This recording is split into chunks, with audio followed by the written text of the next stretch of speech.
Ada superhero Power Rangers di Pinrang, Sulawesi Selatan.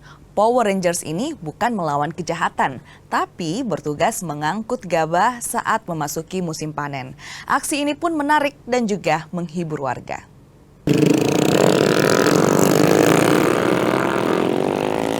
Ini dia sang superhero Power Rangers.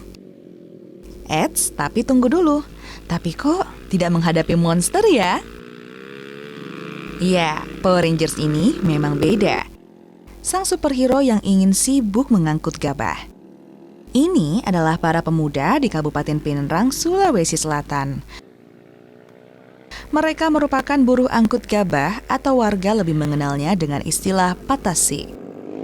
5 pemuda ini memang sengaja melakukan aksi ini. Selain karena hobi, mereka juga ingin menghibur warga dengan menggunakan kostum Power Rangers. Pakai kostum Power Ranger ini. Kami cuma ingin menghibur masyarakat di sekitar. Masyarakat saya. Ya, Sering nonton juga Pak. ya sering. Supaya kami bisa tertawa bareng ketika jadi melihat juga Pak. kostum-kostum para anggota. Iya.